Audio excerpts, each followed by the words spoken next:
What's going on, guys, and welcome back to the channel. Today we are going to be talking about another top war video of the War of Odium. War of Odium, or WOO. You might hear of it both ways. If you're in chat, you're going to probably hear of it WOO or WOO. It's a pretty easy concept to understand once you get into it, but if you're a first timer into the War of Odium, it can be pretty overwhelming. This is the screen that most of you guys are going to see, and this is actually from our last War of Odium that we're looking at here. On my alliance that we ended up running, it was at 1300. You're going to see this screen for the most part, unless you're the alliance leader. And in which case, if you're the alliance leader, you're going to end up having to sign up for the War of Odium. If you're not the alliance leader, you don't worry about it. Your alliance leader will sign you up. And when he goes to sign you up, he will pick whatever members he wants to out of the alliance to fight for the War of Odium. It's going to usually be your top level players, as you can see here. There are two teams, first and second team. First team is 30 people, and there is only 30 people in War of Odium that's allowed. The second team will be able to join if there's open spots on the first team once they join in. So if you go into it, you can see exactly how to play on the War of Odium. I'm not going to go through this all. You guys can go in and read it yourself if you guys want to. This will tell you exactly how to play the War of Odium, but it can get kind of confusing. It tells you all about the facilities and the rewards once you get inside of Odium. Now, there are a few things that you need to know about Odium before you enter. The biggest one is that you cannot have any troops training. You cannot have any troops repairing. You cannot have any troops out marching. So keep that in mind when you're doing War of Odium.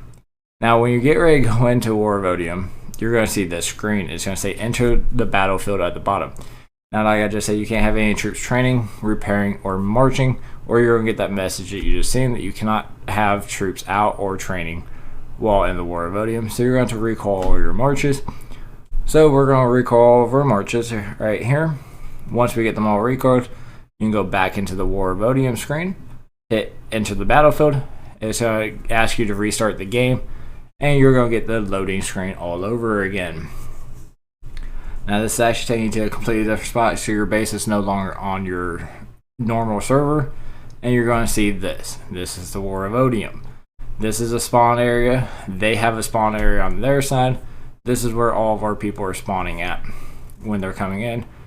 And then you can see a couple of the facilities. Here's a fortress. These are one of the first facilities that are coming open. Then we got transfer stations. To import, you have to have the transfer stations. There are four of those. There's two in tech centers. There's two frontline bases. And then we got a military center, and there's two of those. Now, both sides of the map are the exact same. These are the facilities that we have. Here's another transfer station. And then you got gem resource tiles, as you can see. Only 20 gems per tile, but you can get points from farming gems. So say your team's losing, you can farm gems and get some points. Here's the different squads. Discovery squad and expedition squad. We are the expedition squad, or the red squad this time around. That will change.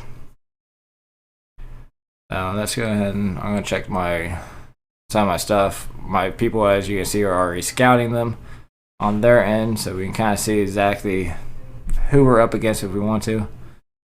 But here we go. So first things you're going to do, you're going to get their fortresses that you've seen and the transfer stations. I'm one of the larger players on our squad, so I'm going to go straight for a transfer station. If you're one of the smaller players, go for a fortress. Once we take over this transfer station, we will be able to move base. I'm going to go ahead and apply my Amelia's war paints. So, as you can see on the mini-map, we had a couple people there. There we go. Didn't get all my marches set up, so that's kind of cool. Let's set some of those up real quick. Usually this is something you probably want to do before you come into the Odium, is set up your marches of 1 through 4, however many marches you have. If you're level 80, you have 8 marches. Set those up before you come to Odium, otherwise you're going to be doing what I'm doing right now, and it's kind of a pain. So, as you can see, we are in the first transfer station. They have a red line coming towards us. We probably have it well enough defended. We don't have to worry about it. Here's that second one. It does take 2 minutes to take that transfer station. Once we take that, we will be able to take it. As you can see, a fortress is here. We got their people in theirs. They're taking that transfer station right now. And our guys just kicked them out of that transfer station. I mean, it gets pretty hectic pretty quick. You won't be able to port to anywhere other than the places that we have a transfer station. We actually lost a battle. They got some pretty strong guys over there. Ought to be an interesting Odinium. Oh. We're going to take this one back. We already got some people going on there. My main march is out, so I'm not going to try to send it to them. We got 40 seconds on this one, then we can take this one. I need to repair some units. You will spend a lot of speed ups on this. You have speed ups, you have gems to be able to spend while you're in Odinium to get your troops back. I don't have a whole lot of gems, as you can tell. I have 177 gems, so I'm not going to be repairing many troops this Odinium. I have spent a lot of gems on Odinium before, though. Here in 13 seconds, we will port to the transfer station. The only spots you can port to are in the little box. In the transfer stations, there are 4 of them, like I said, 2 on each side. And then on the left and right side, and then 2 on each side is the actual map for our squad and their squad. As you can see, my guys are starting to port up. Got Alice Boy getting ready to hit it, and they actually took it. Which then he pulled right back, so we'll take it right back. That's easy. Jonah's also taking it back with us. And we can go to a draw. So what we're now going to want to do, we're going to start wanting to take our other little bases. Here's a frontline base. We'll go ahead and take the frontline base. We want to take our military centers. That way we can get some points off of military centers. Go ahead and send there. We can go ahead and take their tech center on their side of the map. And then here's another frontline base. It looks like they got some people heading that way. So I'll probably wait off on that one since my main march is going into the other center.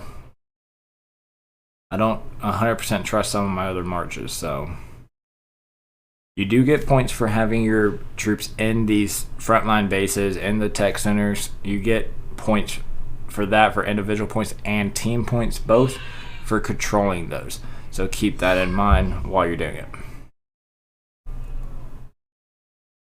I think we can take this now that my main march is back.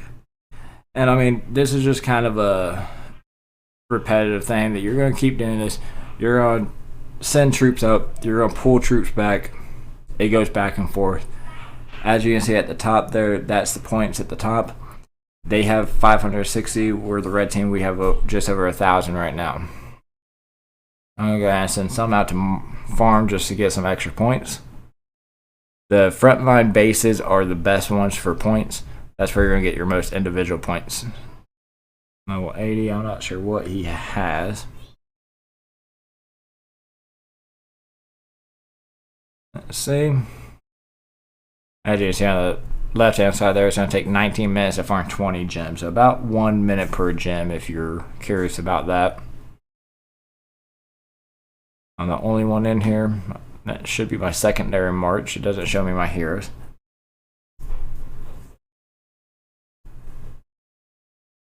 Right now we're being really super aggressive. If you look at the top mini map, the square little blocks there, those are the transfer stations. We have all 4 transfer stations. I guess they just now are taking 1. So they can't even port out of their spawn, which doesn't allow us to hit their bases, which is kind of unfortunate because then we can't kill some of their troops off. But we get the points for doing it. I'm going to go ahead with Call because I don't know what he has. We'll scout him here and see what he has. I could have beat that actually, but that's okay. I'll go ahead and send my march.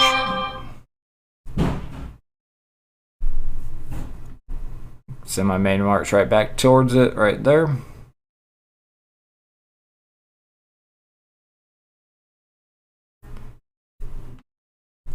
Got a notification on my phone. We're on north though. Since we're in Odinium.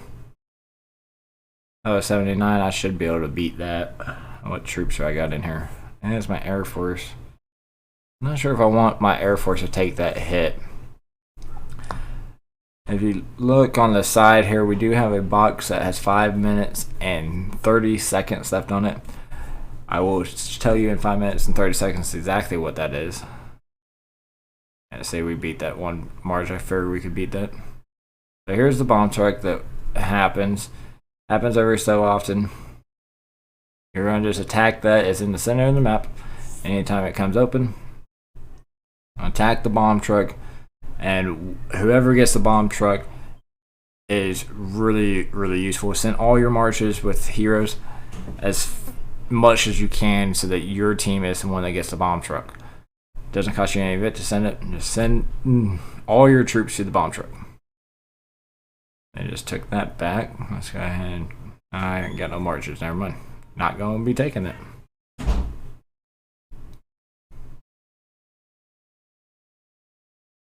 So we'll see who gets the bomb truck. I sent 4 marches towards it.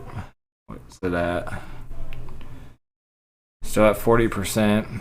Let's see if our team can get it. They got a lot of red lines going towards it.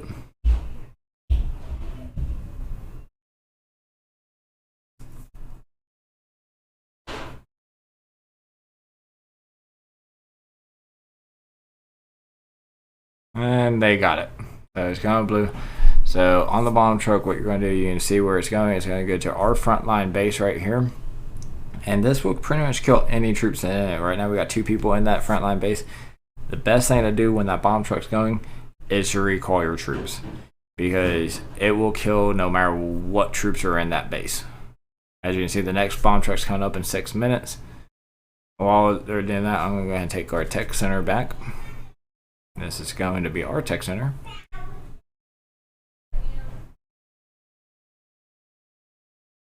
But like I said, this is a lot of just back and forth, taking bases.